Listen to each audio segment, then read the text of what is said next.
যখন available smartphone ছিল না, তখন বন্ধুবান্ধবদের সাথে সম্পর্ক ভালো ছিল। আসলে সব কিছুরই একটা পজিটিভ এবং নেগেটিভ দিক আছে। এই স্মার্টফোনের যুগে ঠিক তাই হচ্ছে। ফোন দিলেই বন্ধুবান্ধবদের পাওয়া যায়, বাট সরাসরি তো দেখা হয় না। আর সরাসরি দেখা হলে যে কথাবার্তা হবে সেটা কিন্তু কখনোই ফোনে বলা সম্ভব নয়। তো 3 থেকে 4 জন যখন একসাথে বসে থাকতাম, তখন সরাসরি ফেস টু ফেস কথা হতো সেই সময়।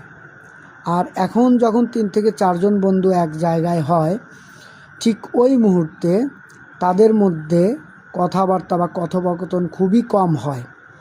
কারণ কি, এই ফোন, ইন্টারনেট এগুলো নিয়ে সবাই বিজি।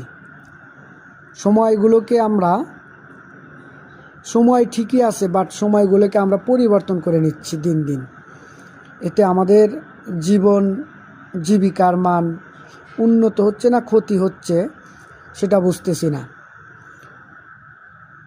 রিসেন্টলি এমন হয়েছে যে একজনকে ফোন দিলে যে ফোন রিসিভ করবে, বন্ধু বান্ধব অনেক দূরে থাকি, অনেক দিন হলো কথা হয় না, 2-4-5 মাস, তো হঠাৎ ফোন দিলেও তারা ফোন রিসিভ করে না বা রেসপন্স করে না। আসলে মানুষের যে একটা সম্পর্ক, রক্তের সম্পর্ক ছাড়াও বন্ধু বান্ধবের সম্পর্ক বড়, এটা তারা ভুলে গেছে।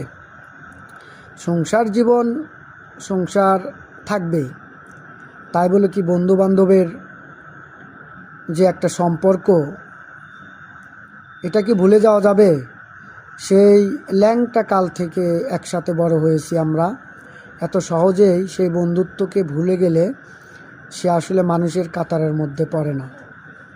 বন্ধুত্ব জিনিসটা অনেক বড়। সো এত সহজে ভুলে গেলে, বন্ধু একসাথে বসে আড্ডা দেওয়া, কথা, গল্প, কত কিছু, তাই না? আজ রিজিকের খোঁজে সবাই সবার জায়গায়।